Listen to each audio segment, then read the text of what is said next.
Nivel 9. Explicar el mensaje. Módulo 6. Muchos eruditos de la Biblia han observado cuán similares son los evangelios entre sí en las historias que narran y en los dichos de Jesús que relatan. Estos eruditos también han notado cómo las mismas historias son marcadamente diferentes entre sí en varios detalles. Durante los últimos 300 años, el mundo de los estudios bíblicos ha ejercitado su mente colectiva para resolver el enigma de por qué los evangelios son tan parecidos y a la vez tan diferentes. El resultado de esta laboriosa investigación académica ha sido el descubrimiento de que los evangelios de Mateo y Lucas dependían del evangelio de Marcos y de una fuente adicional de dichos denominada Q, como base de sus propios evangelios. La hipótesis de las dos fuentes es aceptada generalmente como la solución fundamental al problema sinóptico. Sigue siendo la posición mayoritaria dentro del estudio contemporáneo del Nuevo Testamento.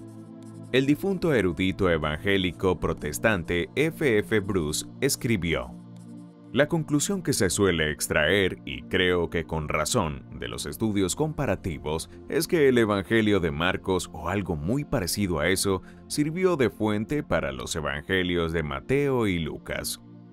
El Evangelio de Marcos ha sido fechado entre los años 65 a 70 después de Cristo.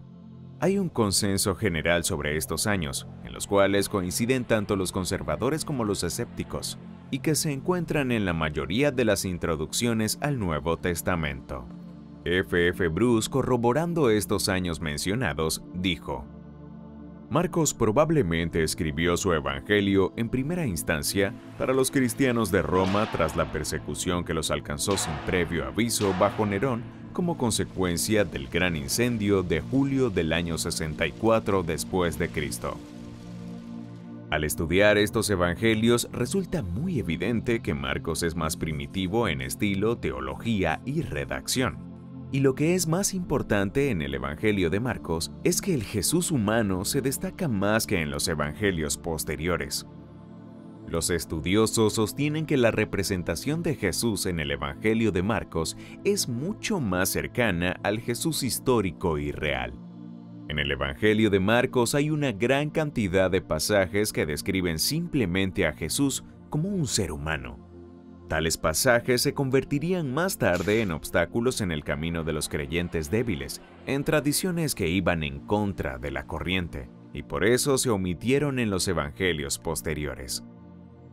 Cuando se analizan las mismas narraciones de Jesús, relatadas en los evangelios de Marcos y Mateo, uno se da cuenta rápidamente de que este último ha alterado el Evangelio de Marcos debido a un creciente sentimiento de reverencia por la persona de Cristo. Los pasajes que muestran la incapacidad, la debilidad y la humanidad de Jesús fueron omitidos por Mateo y sustituidos por una cristología mucho mejor. Por supuesto, no todos los cambios fueron de naturaleza cristológica. Mateo y Lucas también omitieron inexactitudes fácticas, errores gramaticales y otros errores menores. La redacción de Mateo, basándose en el Evangelio de Marcos, a menudo parece al principio incluir detalles secundarios, pero un estudio más detallado revela que forma parte de una reelaboración consistente y profunda del Evangelio de Marcos. Con el paso del tiempo, se produjo un cambio evidente en la cristología del primer evangelio al último. La evolución fue de menor a mayor. Hubo un aumento de los sentimientos de reverencia y un incremento de la posición y el estatus de Jesús.